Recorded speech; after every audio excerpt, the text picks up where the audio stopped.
All right, y'all, welcome on another ride. I've been enjoying this series. Today we're gonna talk about people that should never be in clubs. And if you are this type of person, do not join a club. Please do us all a favor. Do not join a club. If you have these tendencies, I'm gonna break down some stories, stuff that I have seen from the 1% club life. Let's get into it. We run the night, we run the night, run. All right, y'all, let's go on another ride. Let's talk about, I'm gonna tell some stories like we've been doing on these rides, some personal situations, why you should not join a motorcycle club ever. First things first, if you're the type of person that you have this mind state that everything is about you, you could care less about being part of a team, do not join a motorcycle club. I'm gonna talk about a brother. I use that word very loosely, because this isn't a brother, this is a snake. But, you know, whatever you want to call them, club member. There's two chapters, two separate areas, and we came together to be one big chapter. We were from two different cities, but we're put together. You know, a lot of times outlaw clubs don't have separate chapters if you live close enough. So it was one of those type of situations. So this brother was from the northern chapter, let's say. In our northern chapter, there were some brothers that he grew up with. He would go to the brothers from the southern chapter and tell them, "Ah, man, these dudes, man, they ain't built like that." Meanwhile, we were the ones that actually made it where they weren't getting attacked by a certain 1% club. I'm not gonna say the name. You see these people that jump on the internet and they do this exposed shit, showing patches of their club and everything like that. Don't support people that do shit like that.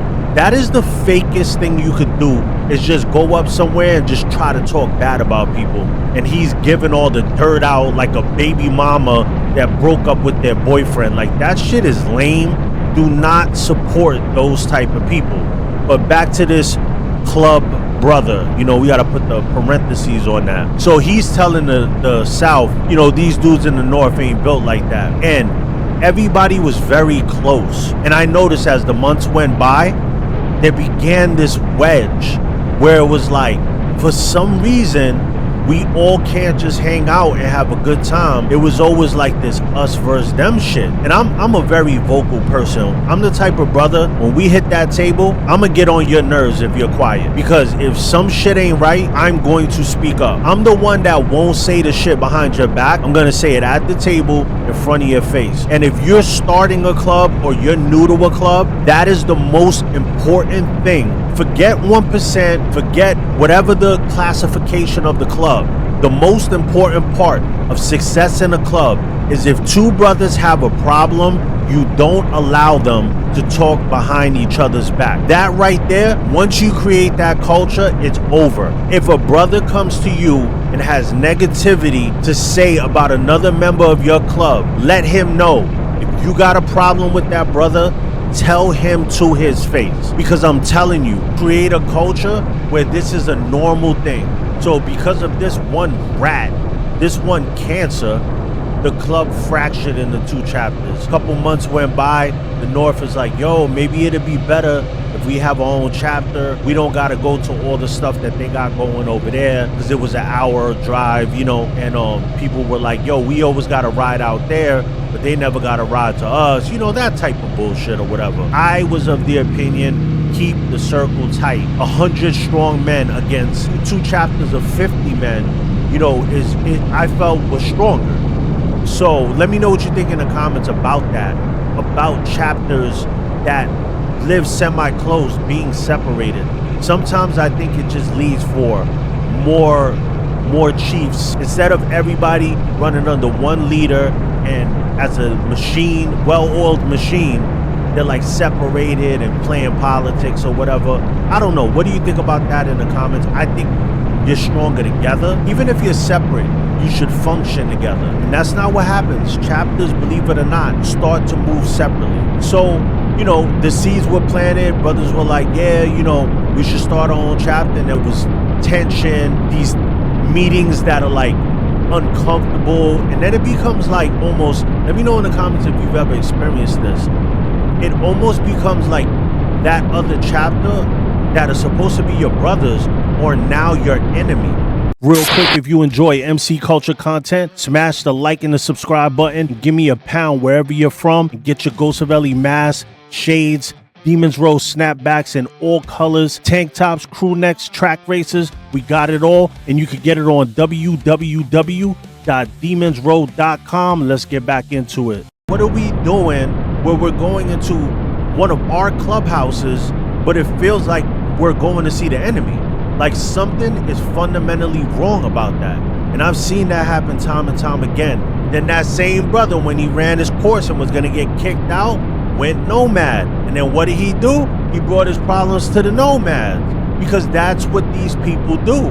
And a lot of times clubs, for some reason, will not kick these motherfuckers out. If I was a president, let me tell you something.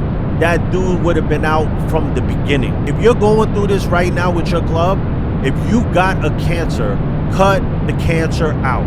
Stop playing with him. He's not gonna change. He is a cancer. If you're a single, solitary-minded brother, don't join a motorcycle club ever. You're not built for the life. Like, it just doesn't work for you. And maybe on your own, you a cool dude, but when you get around other people, it's not for you. So let's talk about some other things that you should never join a motorcycle club if these are factors. Pussy whip, guys. Listen, if you got a family, you love your wife, and she's your queen, and that's number one to you, don't join a club that tells you the club comes first. There's so many different type of clubs out here. Don't join a diamond club. Don't expect it to be like a family club. It's a different vibe. And I know a lot of brothers who want to be hardcore, want to throw that diamond on, but when crunch time comes, they're a family man. And guess what? That's a good thing. Being a family man is a good thing. Join a fucking family club. Don't join a diamond club and then have all these issues. I've seen a lot of brothers do that. Like, know what situation you're getting into. This is the streets, man. Know what you're getting into. And that's why you have to hang around. Like, a lot of people, they have this thing where they go hang out once or twice, and then they're like, yo, I know for a fact this is the place for me. I felt the brotherhood from the door. You didn't feel shit, bro. You're like the dude that just saw a bad bitch. You're like, yeah, she got a fat ass. I want to fuck her. And that's it. You don't love her. You don't know her yet. The bitch could be crazy. And that's how it is with clubs. You really got to take your time with this and really hang around. Like, people, it's not just a saying. It's not just a position where you wait to prospect. It's like, no, you're hanging around because you want to know if you even want to be part of this club. Don't just look at the patches and be like, yo, I like the way this looks. I'm going to look tough.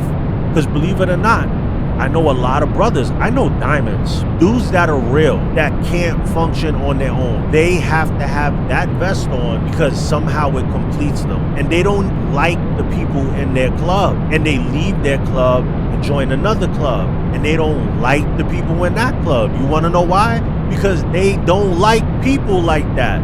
So why you in a situation where you're around a lot of people? I grew up in New York, in the Bronx, all my life.